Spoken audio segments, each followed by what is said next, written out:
السلام علیکم ورحمۃ اللہ وبرکاتہ نحمدہ ونصلی علی رسولہ الکریم اما بعد فاعوذ باللہ من الشیطان الرجیم بسم اللہ الرحمن الرحیم رب اشرح لی صدری ویسر لی امری واحلل عقدۃ من لسانی یفقہوا قولی۔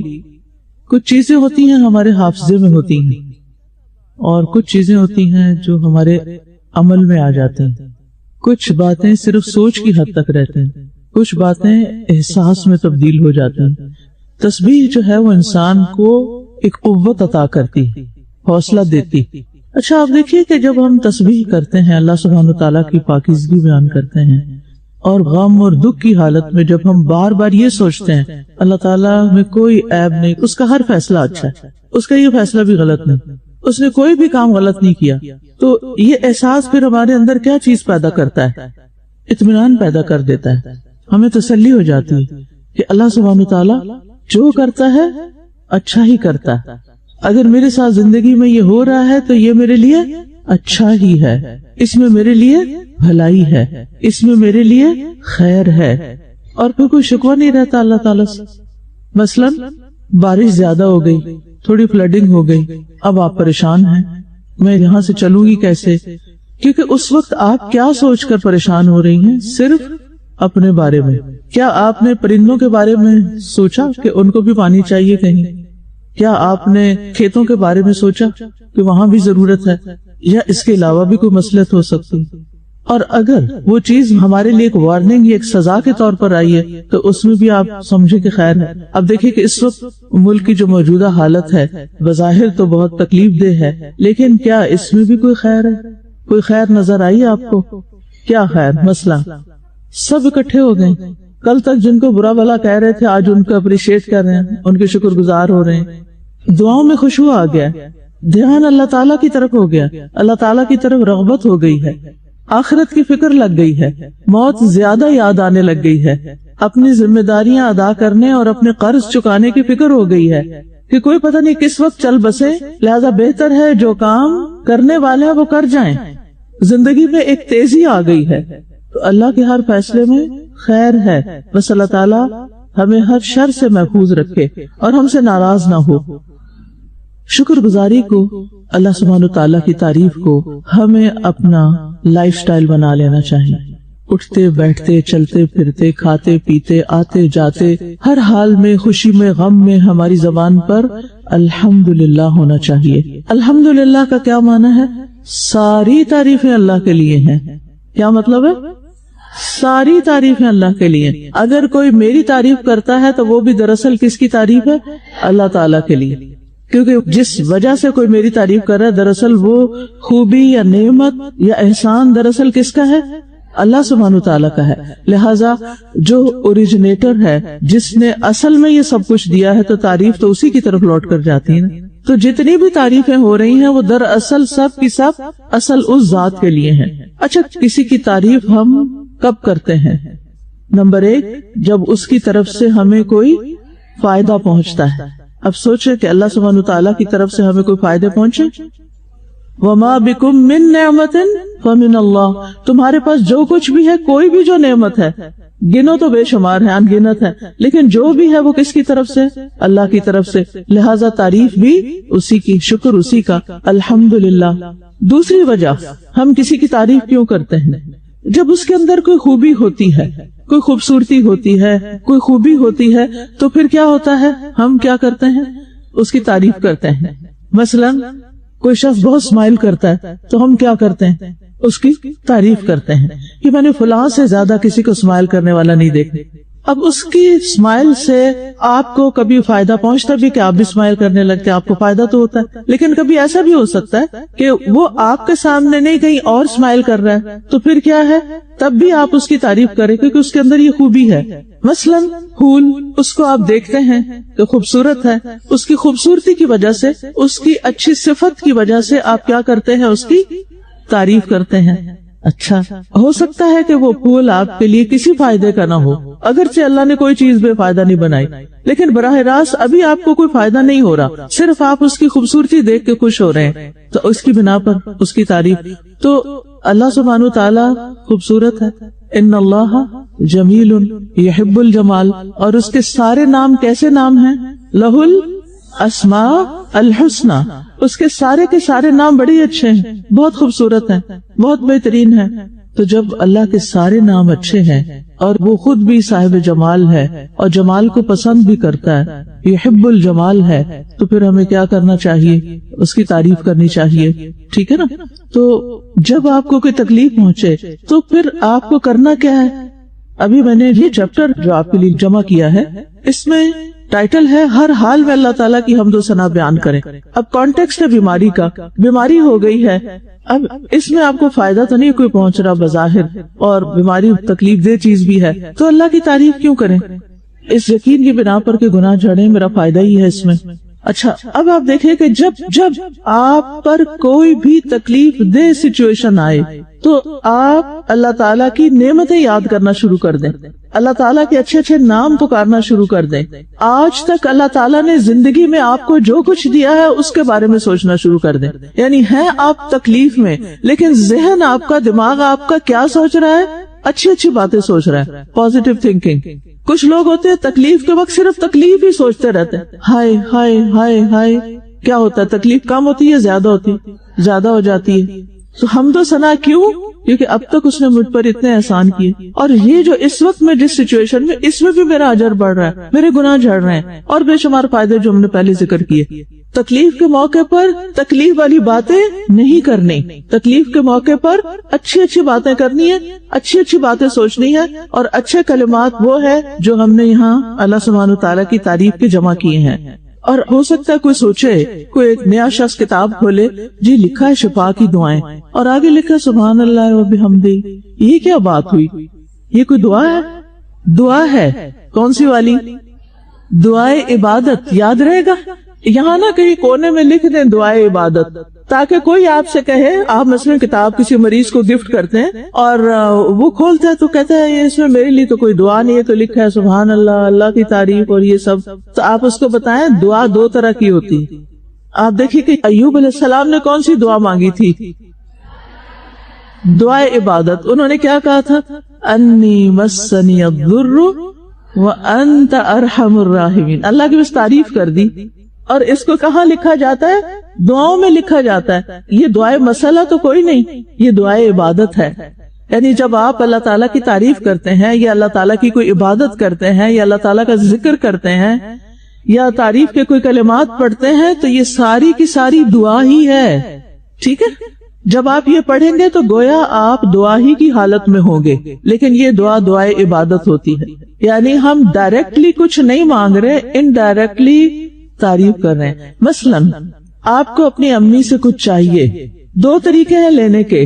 ایک ہے امی اتنے پیسے چاہیے، دوسرا امی آپ بہت اچھی ہیں، آپ ہر وقت میری ہر ضرورت پوری کرتی ہیں، میں نے آپ جیسا کسی کو نہیں پایا، آپ کی یہ بھی خوبی، آپ کی یہ بھی خوبی، اینڈ دیٹس اٹ۔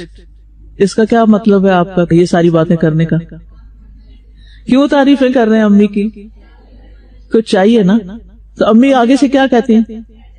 کیا چاہیے؟ بولو کیا چاہیے؟ اصل میں نا ہمیں دعا کرنا سکھایا نہیں گیا، ہمیں اللہ سے مانگنا نہیں سکھایا گیا، ہمیں اللہ تعالیٰ سے وہ جو سچا محبت والا تعلق ہوتا ہے نا، جو دل سے، اچھا تعریف دل سے نکلتی ہے اوپر سے، اصل تعریف وہ ہوتی ہے جو دل سے نکلتی، لیکن کچھ لوگ دل سے نہیں کرتے، وہ اوپر اوپر سے کرتے ہیں، بندوں کی بھی اوپر اوپر سے کرتے ہیں، ان سے کوئی مطلب ہوتا ہے اوپر اوپر سے کر دیتے، اور اس قدر افسوس کی بات ہے ہم سب اس میں شامل ہیں، کوئی بھی بچا ہوا نہیں ہے کہ ہم کہہ تو رہے ہوتے الحمدللہ رب العالمین یا کچھ، لیکن فیل کچھ بھی نہیں کر رہے ہوتے، وہ تعریف دل سے نہیں کر رہے ہوتے۔ تو ہمیں عادت ڈالنی ہے کہ اللہ تعالیٰ کی تعریف دل سے کرنی، پکار کے کرنی ہے۔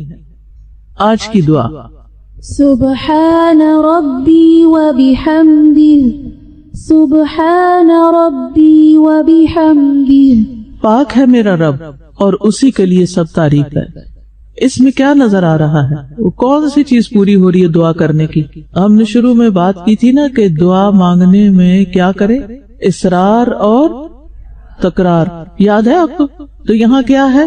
تکرار ہے، اور تکرار کس کے لیے ہوتا ہے؟ اصرار کے لیے ہوتا ہے، ٹھیک ہے؟ تو آپ کیا کر رہے ہیں؟ تعریف کے کلمات کو ریپیٹ کر رہے ہیں، کل ہم نے پڑھا تھا سبحان اللہ و بحمدہ، یہاں بھی بات وہی ہے لیکن اللہ کی بجائے رب کا لفظ آیا ہے. وہاں کیا ہے؟ سبحان اللہ. یہاں کیا ہے؟ سبحان ربی و بحمدہ. یاد رہے گی دعا؟ یاد ہو گئی آپ کو؟ کبھی آپ پکاریں سبحان اللہ و بحمدہ اور کبھی پکاریں سبحان ربی و بحمدہ. اچھا کچھ فرق محسوس ہو رہا ہے نا؟ سبحان ربی و بحمدہ، ربی ہے نا اپنائیت اس میں، میرا رب، وہ میری کیئر کرے گا، وہ میرا خیال کرے. وہی جس طرح ابراہیم علیہ السلام نے کہا کہ وہ الذی یطعمنی و یسقینی، وہی مجھے کھلاتا ہے، وہی مجھے پلاتا ہے. یہ رب کی تعریف کے کلمات ہیں جو ابراہیم علیہ السلام کہہ رہے ہیں. اس سے پہلے میرا نہیں خیال کبھی آپ نے اس طرح تسبیح کی ہو سبحان ربی و بحمدہ. آج جب گھر جا رہے ہوں گے نا، جتنا فاصلہ آپ کا یہاں سے گھر تک کا ہے، تسبیح پکڑ لیں. کچھ لوگ تسبیح کو بدعت کہتے ہیں، میں بدعت نہیں سمجھتی، وہ صرف کاؤنٹر ہے. ٹھیک ہے، آپ اس کو کوئی دین کا حصہ نہیں سمجھ رہے. کسی چیز کو دین کا حصہ سمجھنا یہ بدعت ہوتا ہے جو دین میں اصل میں نہ ہو. لیکن کسی ٹول کو استعمال کرنا، کچھ لوگ اپنے لیپ ٹاپ کے اوپر یا اپنے اس کے اوپر کاؤنٹنگ کرتے ہیں، کچھ ڈیجیٹل کاؤنٹر جو انہوں نے انگوٹھی کی شکل میں پہنے ہوتے ہیں، کوئی واچ میں، کوئی کہیں، تو ایک کاؤنٹر ہے. یہ اصل میں ریمائنڈر ہوتا ہے. مجھے یہ فائدہ ہوتا ہے کہ جب میرے ہاتھ میں کوئی چیز ہوتی ہے نا، چاہے میں باتیں کرنے لگوں نا، پھر دوبارہ وہ لوٹ جاتی، لیکن اگر ہاتھ میں نہیں پکڑنا تو غافل ہو جاتا. تو یہ مجھے ایک طرح سے ریمائنڈ کراتی ہے کہ یہ کرنا.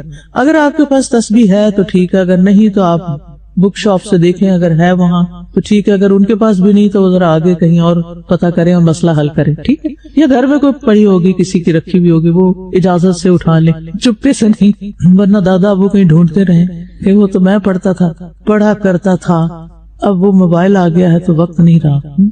اینی تو آپ کیا کریں؟ آپ کا یہ ہوم ورک ہے، ہوم ورک یا راستے کا ٹاسک ہے آپ کا.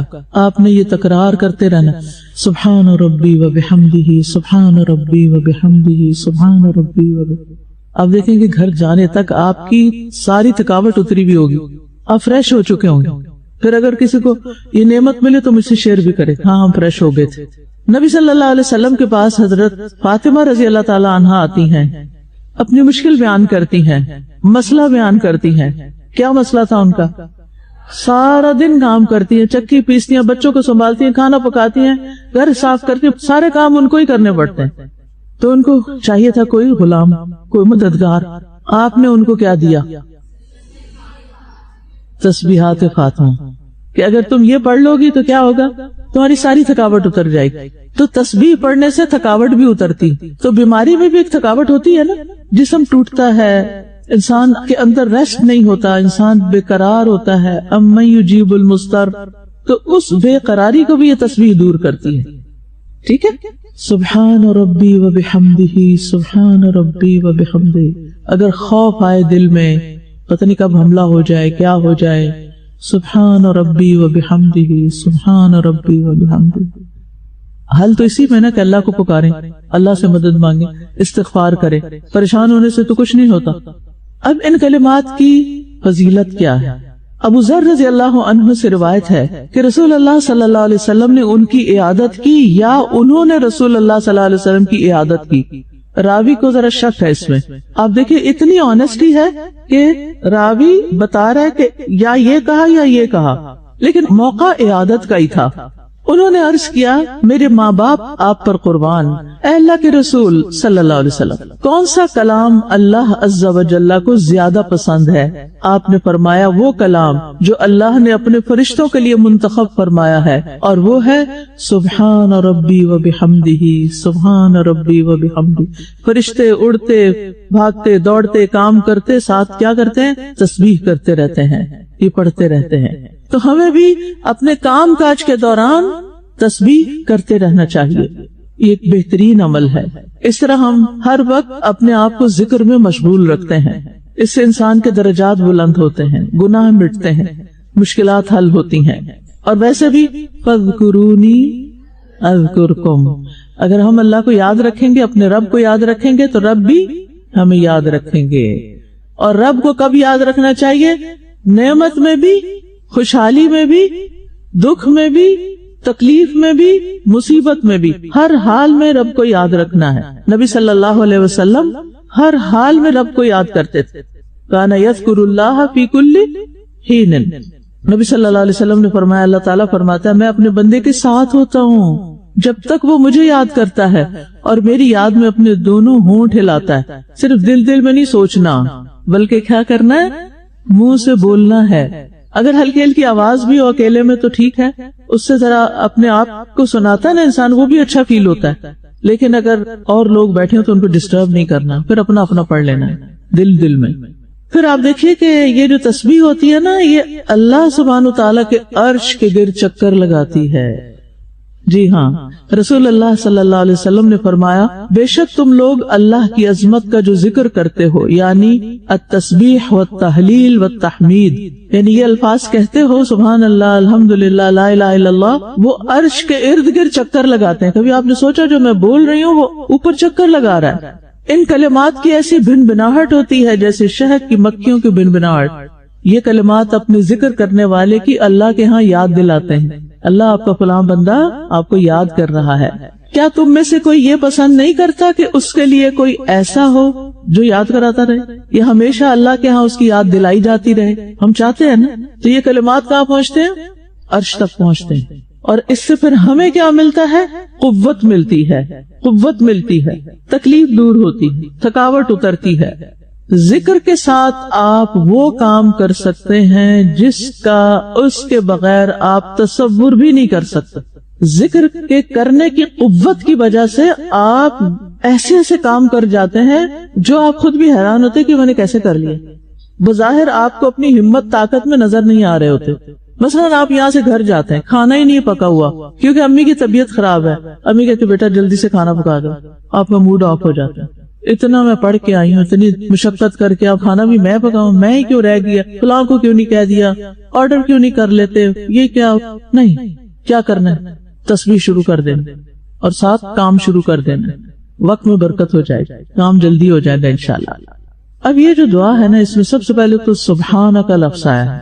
ٹھیک ہے، سبحان اللہ جو ہے یہ تسبیح کا کلمہ ہے، یہ سبحان ربی، اور اس کا مطلب ہے کہ اللہ تعالیٰ کو ہر عیب، نقص اور جھوٹے گمان اور برے خیال، ان چیزوں سے پاک رکھنا. یعنی اپنے دلوں کو اور خیالات کو اللہ تعالیٰ کے بارے میں ہر برے گمان سے دور کرنا.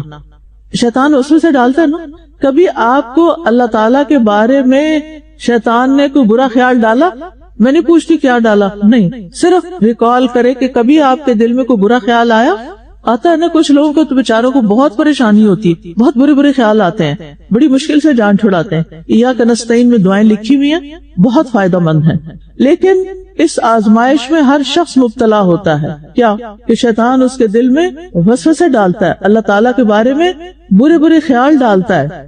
تو جب آپ کہتے ہیں سبحان اللہ، اللہ پاک ہے کسی بھی برائی سے، تو آپ نے اپنے دل کو ہر برے گمان سے پاک کرنا ہے.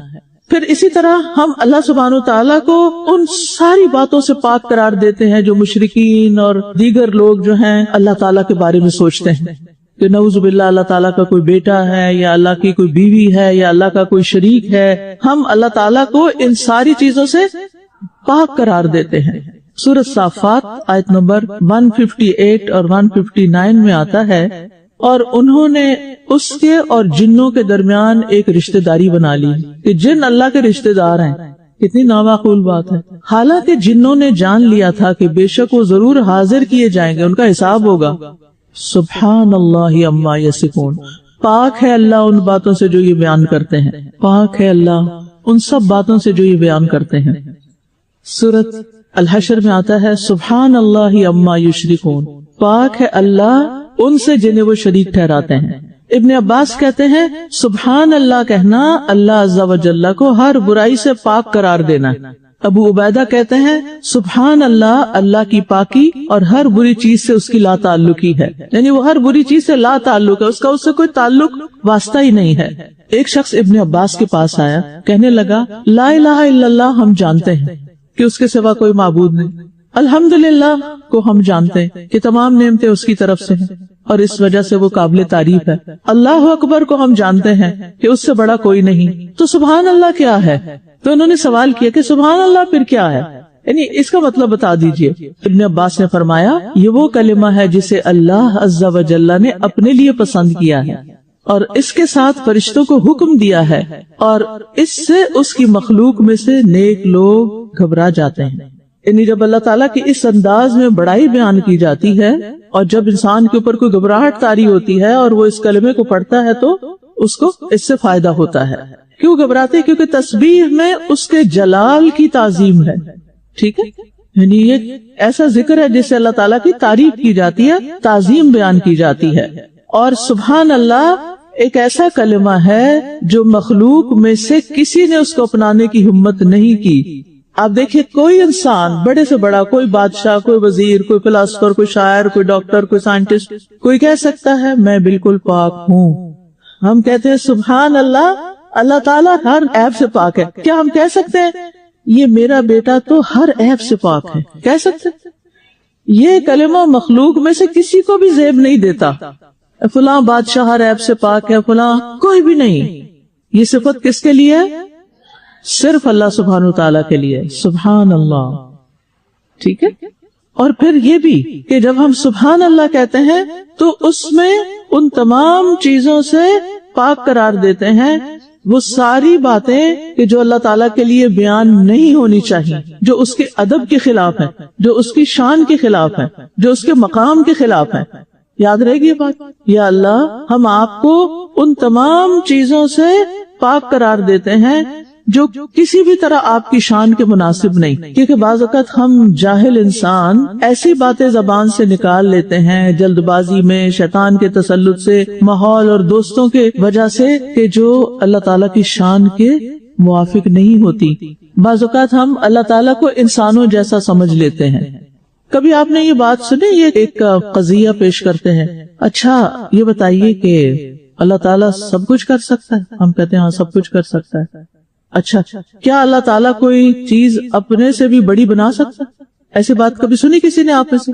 نہیں سنی. شکر ہے نہیں سنی. اچھا ہے ایسے لوگوں سے بچ کریں جو اس طرح کی باتیں کر کے آپ کو الجھاتے ہیں. اچھا آپ کیا جواب دیں گے؟ پہلا انہوں نے کہا آپ کہتے ہیں اللہ تعالیٰ سب کچھ کر سکتا ہے، ان اللہ علی کل شیء قدیر. چلے جی ہم نے مان لیا. اب آپ بتائیں کیا اللہ سبحانہ تعالیٰ کوئی ایسی چیز بنا سکتے ہیں جو اللہ تعالیٰ سے بھی بڑی ہو؟ اب آپ کیا کہیں گے؟ ہاں کہیں گے یا نہ کہیں گے؟ نہیں کہیں گے ہاں. کیوں؟ بنا سکنے کی بات نہیں، کوئی چیز اللہ سے بڑی ہے ہی نہیں. وہ کیوں بنائے اپنے سے کوئی بڑی چیز؟ اس کو کیا ضرورت ہے؟ اچھا ایسی باتیں ہم کیوں کرتے ہیں؟ دراصل ہم اللہ تعالیٰ کو انسانوں کی طرح سمجھنے لگتے ہیں. یہ ایک بہت بڑا مغالطہ ہے. مغالطے کو سمجھتے؟ فیلسی.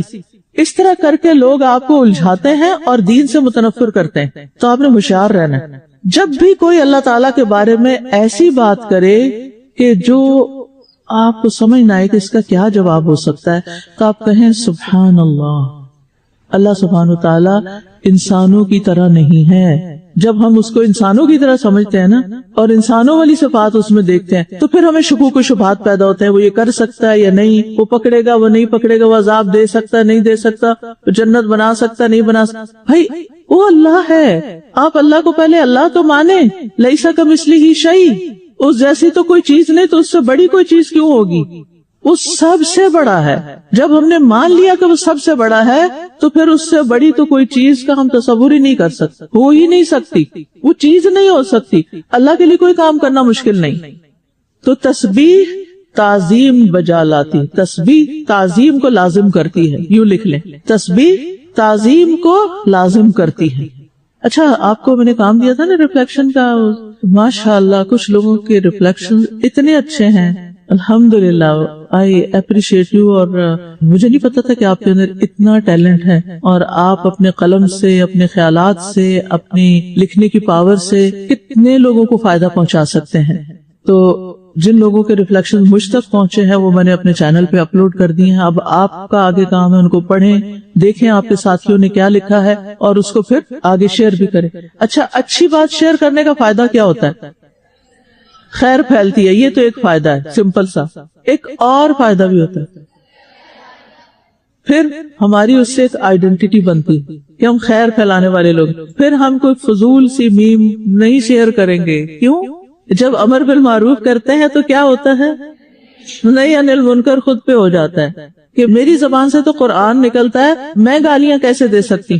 کوئی شخص جو قرآن پڑھاتا ہو، کیا اس سے آپ تصور کر سکتے ہیں کہ وہ جھوٹی باتیں کرے یا گالی گلوچ کرے یا تانے دے یا بدتمیزی کرے؟ نہیں، وہ کس بات کا لحاظ رکھتا ہے کہ میں تو قرآن پڑھاتا ہوں۔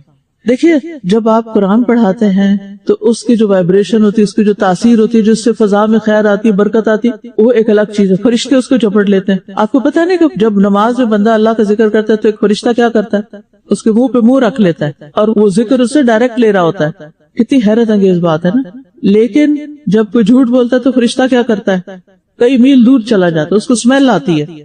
تو یا تو آپ خوشبو والے بن جائیں گے یا آپ اسمیل والے بن جائیں گے، یا آپ خیر پھیلانے والے بن جائیں گے یا آپ شر پھیلانے والے بن جائیں گے۔ تو جو خیر پھیلائے گا وہ خیر اس کے لیے رکاوٹ بنے گی کہ اس نے شر پھیلانا ہے۔ آپ کو پتا ہے نا کہ جو کچھ آپ میڈیا پہ کرتے ہیں وہ آپ کے مرنے کے بعد بھی ختم ہونے والا نہیں ہے۔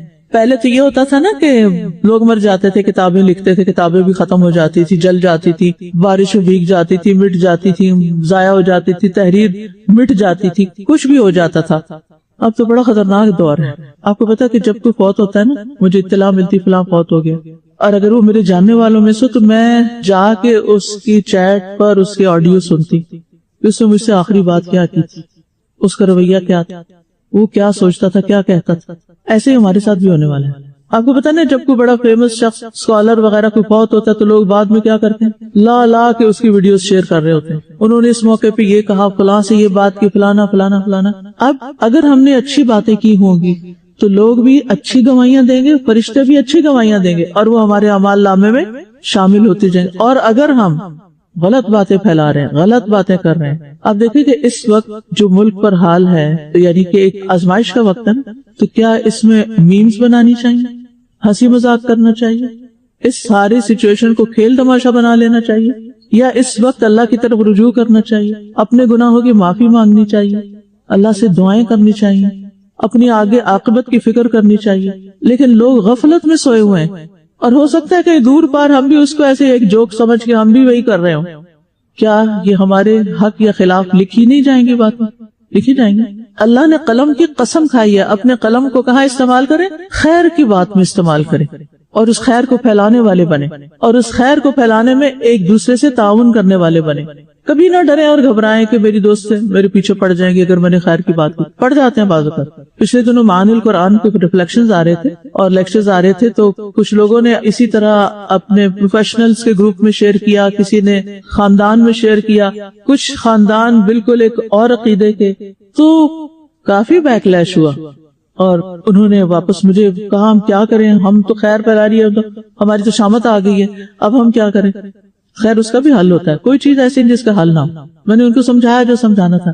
یاد رکھیے، جب آپ پر تنقید ہوتی ہے تو اس تنقید کو نمبر 1 وہ لوگ ہوتے ہیں تنقید کرنے والے یا آپ کو فیڈ بیک دینے والے جو آپ کے چاہنے والے ہوتے ہیں، آپ سے محبت کرنے والے ہوتے ہیں، وہ آپ کے خیر خواہ ہوتے ہیں کہ دیکھیں آپ نے یہ جو لکھا ہے نا، یہ سینٹینس ایسے نہیں ایسے ہونا چاہیے تھا، تو اس پر آپ کو کیا کرنا چاہیے، کیسے ریئیکٹ کرنا چاہیے۔ ٹیچر آپ کی غلطی نکال رہا ہے، ٹیچر کے خلاف ہو جانا چاہیے یا شکر ادا کرنا چاہیے؟ شکر گزار ہونا چاہیے۔ میں تو اپنے استادوں کی بے حد شکر گزار ہوں جنہوں نے مختلف مواقع پر، اور اس کے ساتھ ساتھ میں اپنے ہسبینڈ کی بہت شکر گزار ہوں۔ یعنی دوسرے لوگ تو سن کے صرف اپریشیٹ کر دیتے ہیں، وہ مجھے وہ چیز چن کے بتاتے ہیں۔ معانی القرآن کا اکثر حصہ سوائے اس کے کہ کہیں کوئی شدید مصون سارا سنا اس دفعہ، تو میں جو ہی واپس آتی تھی تو مجھے فیڈ بیک دیتے تھے، یہ لفظ ایسے نہیں ایسے، یہ ایسے زیادہ بہتر ہے، یہ چیز ایسے زیادہ اچھی ہے۔ ظاہر علم والے تو میں اس سے خوش ہوتی تھی کہ یہ محبت کرنے والے ہیں، مجھے ان کی تنقید کو پازیٹیولی لینا ہے۔ اسی طرح آپ کے ساتھیوں میں، آپ کے دوستوں میں کچھ آپ کے اتنے خیر خواہ ہوتے ہیں کہ اگر آپ کے منہ پہ کچھ لگا ہوا نا تو ان سے برداشت نہیں ہوتا۔ کچھ ایسے ہوتے ہیں کہ وہ شکر کرتے ہیں آپ کے اوپر کچھ لگے تاکہ آپ ہوں بدنام۔ یہ ہوتے ہیں حاسد جو آپ کی تکلیف پہ خوش ہوتے ہیں۔ پہچان جائیے کون مخلص ہے کون حاسد ہے۔ جو حاسد ہے اس کے شر سے پناہ مانگ کے اللہ کے حوالے اس کو کریں، اللہ میں نہیں اسے نبٹ سکتی، آپ نبٹ لے۔ کچھ لوگ وہ ہوتے ہیں جو صرف عادتاً تنقید کر رہے ہوتے ہیں، وہ آپ کے جاننے والے ہو سکتے ہیں، اس کو بھی آپ نارملائز کر لیں، نیوٹرل کر لیں، اتنا اثر نہ لیں اس سے۔ کچھ لوگ ہوتے ہیں جو نہ آپ کو جانتے، نہ انہوں نے کبھی آپ کا کچھ سنا، نہ کبھی پڑھا، وہ صرف سیکنڈ ہینڈ کسی حاسد کی انفارمیشن کو بیس کر کے آپ کے خلاف بات کر رہے ہوتے ہیں، تو اب آپ کو کیا کرنا چاہیے؟ ان کو اہمیت دینی چاہیے. اگر آپ سے ڈائریکٹ واسطہ ہو یا جو آپ کو پہنچا رہا ہو آ کے، اس سے پوچھے کہ انہوں نے کبھی میرا کوئی لیکچر سنا، انہوں نے کبھی میری کوئی تحریر پڑھی، انہوں نے کبھی میرے ساتھ ایک دن گزارا کہ میں کیا کرتی ہوں. آپ کہاں سے بات کر رہے ہیں؟ جواب دینے کی ضرورت نہیں، لیکن اگر کوئی بیچ کا شخص ہے تو وہ ضرور پوچھے ان سے. وہ کہتا نہیں لیکچر تو نہیں سنا، مگر ہم نے یہ ان کے بارے میں ضرور سنا کہ وہ ایسے اور ایسے. Who cares؟ قطعاً کوئی کیئر کرنے کی ضرورت نہیں. واللہ یعصمک من الناس. آپ کو کیا کرنا؟ حاسد حسد کرتے رہیں، آپ اپنا کام کرتے رہیں. یاد رہے، کچھ لوگوں کے حصے میں حسد کرنا ہے اور کچھ لوگوں کے حصے میں کام کرنا ہے. آپ کچھ کرنے والے بن جائیں، کچھ کما کے لے جائیں آگے اللہ کے پاس، کہ جب ملاقات کریں اللہ تعالیٰ پوچھے کیا کرتی رہی تھی تم؟ آپ کہ اللہ میں نے آپ کے بندوں کو آپ سے جوڑا تھا، میری تڑپ تھی کہ جس طرح میں آپ سے محبت کرتی ہوں وہ بھی آپ سے محبت کریں. تو کیا اللہ تعالیٰ خوش نہیں ہوں گے پھر آپ سے، اگر سچے دل سے اور خلوص سے آپ یہ کام کر رہے ہیں، ہے نا؟ تو آپ نے اپنے گروپ میں پوسٹ کیا یہ کیا باتیں کر رہی ہو، تو تم کب سے مولوی بن گئی ہو، تمہیں بھی الہدا لڑ گیا ہے، فلانا ہو گیا. الٹی سیدھی باتیں ایک کان سے سن کے دوسرے سے نکال دیں یا ادھر ہی ختم کر دیں، پرواہ نہیں کرنی. حاسد حسد کرتے رہیں، تنقید کرنے والے تنقید کرتے رہیں، آپ اپنا کام کرتے رہیں. کیونکہ کام نہیں روکنا، خیر کی بات نہیں روکنی، یہ ہم اپنے لیے سرمایہ اکٹھا کر رہے ہیں آگے کامیاب ہونے کے لیے. میں معافی چاہتی ہوں، میں بہت دور نکل جاتی ہوں، لیکن میں سوچتی ہوں یہ باتیں میں آپ کو کب بتاؤں، کیونکہ یہی موقع ہے کہ آپ زندگی گزارنے کا ڈھنگ سیکھ لیں. کیونکہ بہت سے لوگوں کے اندر بے پناہ ٹیلنٹ ہوتا ہے لیکن وہ ان باتوں کو برداشت نہیں کر پاتے، لہٰذا ڈاؤن ہوتے ہوتے پیچھے رہ جاتے ہیں اور پھر حاسد خوش ہو جاتے ہیں کہ ہم نے یہی چاہا تھا نا کہ پیچھے ہٹ جائے اور ہو گیا وہ کام ہمارا. اور سب سے بڑا تو حاسد کون ہے؟ شیطان. وہ کبھی نہیں چاہے گا کہ آپ نیکی کا کوئی کام کریں، لہٰذا وہ آپ کو طرح طرح کے وسوسوں سے کیا کرے گا؟ انی مسنی الشیطان بنصب وعذاب. اس کے وسوسے عذاب ہوتے ہیں، پریشان کن. تو پھر زندگی تو گئی نہ واپس ملے گی ایک دفعہ اور کہ اب آپ اچھے بن جائیں. ابھی بننا ہے جو بننا ہے، یہ آپ کے بننے کے دن. ٹھیک ہے، پہلے یعنی آپ نے کسی بورڈ میں اپنے آپ کو لے کر آنا تو پہلے جبر کرنا پڑتا ہے، پہلے جبر ہوتا ہے، پھر عادت ہوتی ہے، پھر عبادت کرنا. Very good. کیونکہ آپ دیکھیے کہ پہلی دفعہ جب کوئی کام کرنا پڑتا ہے نا، پہلا دن الہدا میں یاد ہے، ان لوگوں کو تو ابھی یاد ہوگا اچھی کتنا تھکا دینے والا تھا. پھر پہلا ہفتہ، پھر پہلا مہینہ، پھر جب سال گزرا تو پھر کیا ہو گئی؟ عادت ہو گئی اور عبادت سمجھ کے بیٹھے. ٹھیک ہے. اچھا قرآن مجید جب ہم پڑھتے، شروع میں پڑھتے اتنا سلو پڑھتے، ہم کہتے ہیں ان کا سپارہ ختم ہو گیا، میرا نہیں ہوا تھا، پھر ہم گھبراتے ہیں. پھر اچھا رمضان میں آپ نے نوٹ کیا کہ زیادہ پڑھتے تھے نا، ابتدا میں زیادہ ٹائم لگتا تھا، جب تک سپارے کے اینڈ پہ پہنچ دل کرتا ختم ہی نہ کریں، آگے شروع کرتے، پر اور کچھ کام ہوتا تھا. اب ہم سبحان ربی میں آتے ہیں کہ یہاں رب کا لفظ استعمال ہوا ہے، اللہ کا نہیں. تو جب رب کی نسبت اللہ تعالیٰ کی طرف ہو تو اس کا مطلب ہوتا ہے حقیقی پالنے والا، یعنی اللہ تعالیٰ. ورنہ رب کا عام معنی بھی ہوتا ہے، ربۃ البیت عورت کو کہتے ہیں، گھر کی مینیجر یعنی بیوی جو ہوتی ہے اس کو ربۃ البیت کہتے ہیں. تو اللہ سبحانہ وتعالیٰ ہمارا رب بھی ہے، اور کس کا؟ اللہ ربکم ورب آبائکم الاولین. اور اسی طرح قل اعوذ برب الناس. ہر انسان جو دنیا میں آیا ہے، چاہے وہ مسلم ہے یا نان مسلم، وہ ضرور سوچتا ہے کہ میرا رب کون ہے، مجھے پیدا کس نے کیا، میں کہاں سے آیا ہوں، مجھے کون رزق دیتا ہے، میرا اصل مالک کون، اور میں کیوں آیا. اور یہ سوال اٹھنا چاہیے. اسی کا جواب پھر ابراہیم علیہ السلام نے دیا تھا، جو آپ نے اللہ تعالیٰ کے تعارف میں آیات سورۃ الشعراء کی ہیں، الذی خلقنی فہو یہدین. وہ ہے جس نے مجھے پیدا کیا پھر مجھے راہ دکھائی. وہی ہے جو ہمیں مشکلات میں نجات دیتا ہے، وہی جو ہماری دعا سنتا ہے، وہی ہے جو ہمیں رزق دیتا ہے، وہی ہے جو ہمارے گناہوں کو بخش دیتا ہے. والذی اطمع ان یغفر لی خطیئتی یوم الدین. پھر آپ دیکھیے کہ تسبیح کے ساتھ اکثر تحمید بھی آتی، کبھی کبھی تو صرف سبحان اللہ آتا ہے، لیکن کبھی تسبیح اور تحمید یعنی حمد ساتھ ساتھ آتی. جیسے کل بھی ہم نے پڑھا سبحان اللہ و بحمدہ، اور آج ہم نے پڑھا سبحان ربی. ٹھیک ہے. تو کیا خالی تسبیح کافی نہیں کہ اللہ تعالیٰ ہر عیب سے پاک ہے؟ کافی نہیں. دل نہیں بھرتا جب تک ہم یہ نہ کہیں کہ وہ ساری تعریف کے لائق ہے. اگر آپ کسی کا انٹروڈکشن کرائیں اور آپ کہیں یہ میری سسٹر ہیں، یہ جھوٹ بھی نہیں بولتی، یہ چوری بھی نہیں کرتی، یہ اپنا کام ٹالتی بھی نہیں، یہ سستی نہیں کرتی، فلانی فلانی فلانی، تو یہ ہے میری بہن، ہو گئی بات پوری؟ انکمپلیٹ. جب آپ کہتے ہیں یہ بھی کرتی ہیں، ان میں یہ بھی ٹیلنٹ ہے، یہ بھی ہے، یہ بھی ہے، یہ بھی ہے، اب ہوئی بات پوری. تو جب ہم کہتے ہیں اللہ تعالیٰ میں کوئی عیب نہیں، کوئی نقص نہیں، بہت اچھی بات ہے، کہنا چاہیے. لیکن دل جب تسلی پاتا ہے جب ساتھ ہم تعریف کرتے ہیں، ٹھیک ہے؟ تو اس لیے تسبیح کے ساتھ تحمید بھی آتی ہے. یہ میں آپ کو ریزن بتا رہی ہوں. نہیں آپ سوچ رہے ہوں گے نا کہ سبحان اللہ و بحمدہ کیوں، اور پھر سبحان اللہ والحمد للہ ولا الہ الا اللہ واللہ اکبر، اس میں بھی آپ دیکھیں کہ صرف سبحان اللہ نہیں، الحمد للہ بھی. اس کا یہ مطلب نہیں کہ خالی سبحان اللہ نہیں پڑھ سکتے ہیں. بات کرتے ہوئے بعض اوقات ہم کہتے ہیں سبحان اللہ، یہ بات یوں ہے، تو مختلف مواقع پر خالی سبحان اللہ بھی کہا جاتا ہے، لیکن افضل یہی ہے کہ آپ اس کے ساتھ اللہ تعالیٰ کی تعریف بھی کریں، ٹھیک ہے؟ کہ وہ نقص کی صفات سے پاک ہے، اس کے کمال میں کوئی نقص نہیں، وہ مخلوق کی مشابہت سے پاک ہے. تو اللہ سبحانہ تعالیٰ کی تعریف اس بنا پر کہ وہ واقعی لائق ہے اس کے کہ اس کی تعریف کی جائے. تسبیح کا ذکر قرآن مجید میں 80 سے زیادہ مرتبہ آیا ہے، ٹھیک، اور اللہ تعالیٰ نے اپنی کتاب کی 7 سورتوں کی ابتدا تسبیح سے کی ہے. اللہ سبحانہ تعالیٰ قرآن مجید میں خود تسبیح کا حکم دیتے ہیں، فسبح بحمد ربک. آسمان و زمین کی ہر چیز اللہ کی تسبیح کر رہی ہے. وَإِن مِّن شَيْءٍ إِلَّا يُسَبِّحُ بِحَمْدِهِ، کوئی چیز ایسی نہیں مگر اس کی حمد کے ساتھ، تعریف کے ساتھ تسبیح کرتی ہے، ٹھیک ہے؟ تسبیح فرشتوں کا ذکر ہے.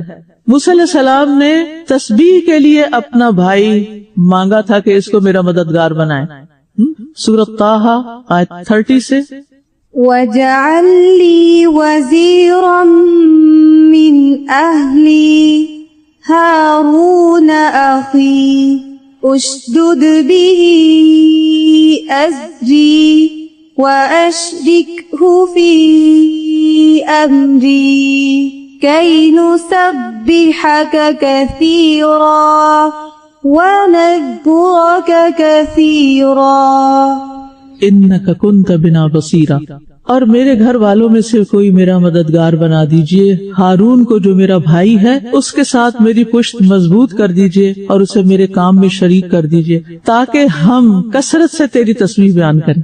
تو موسیٰ علیہ السلام بھائی کو مانگتے ہیں تاکہ ان کے ساتھ مل کے اللہ کی تسبیح کریں. اس سے کیا بات پتہ چلتی ہے؟ بڑی اہم بات کہ ہم اکیلے بھی تسبیح کریں اور کسی کے ساتھ بیٹھ کر بھی اللہ تعالیٰ کی پاکی بیان کریں.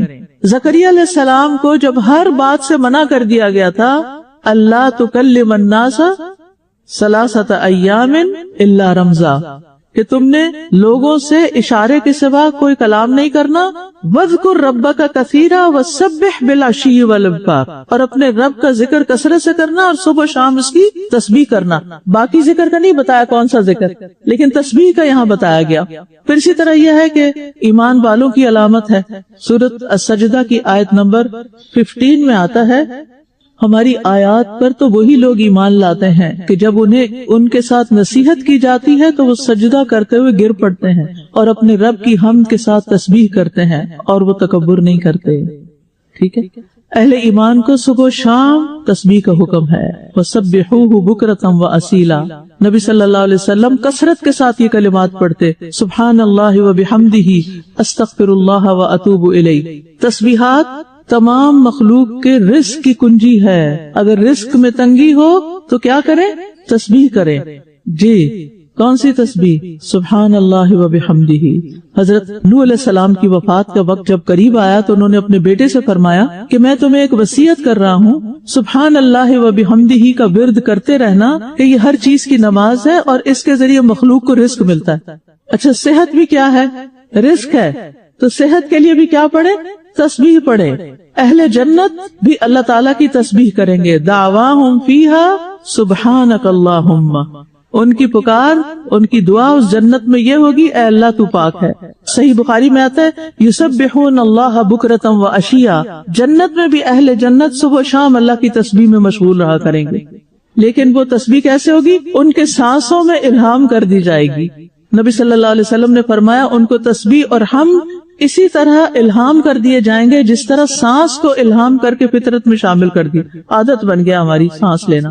کوئی یاد ہوتا ہے آپ سانس لے رہے ہیں؟ سوچ کے لیتے ہیں؟ نہیں، خود ہی چلتا رہتا ہے، وہ تو سو بھی رہے چل رہا ہوتا ہے. تو اہل جنت بھی ہر وقت تسبیح کر رہے ہوں گے، لیکن بد نصیب ہیں وہ لوگ کہ جو تسبیح نہیں کرتے. حدیث میں آتا ہے جب بھی سورج چڑھتا ہے اللہ تعالیٰ کی ہر ایک مخلوق اس کی تسبیح بیان کرتی. جب بھی سورج نکلتا ہے کیا ہوتا ہے؟ ساری مخلوق کیا کرتی؟ تسبیح کرتی. لیکن شیطان اور اولاد آدم میں سے آتا قسم کے لوگ نہیں کرتے. میں نے سوال کیا کہ بنی آدم میں سے آتا قسم کے لوگوں سے مراد کون لوگ ہیں؟ فرمایا بدترین انسان یا اللہ کی مخلوق میں سے بدترین لوگ یہ تسبیح نہیں کرتے. گویا اب تک تسبیح کی فضیلت بتائی اور نہ کرنے کا نقصان بتایا. تسبیح نہ کرنے کا نقصان بھی ہے، صرف ایسا نہیں کہ کریں گے تو فائدہ ہوگا، نہیں کریں گے تو نقصان بھی ہوگا. تو بدترین لوگ تسبیح نہیں کرتے. وآخر دعوانا ان الحمد للہ رب العالمین.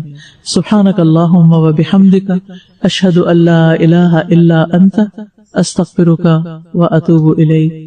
مجلس کے اختتام پر بھی تسبیح سبحانک اللہم. السلام علیکم ورحمۃ اللہ وبرکاتہ.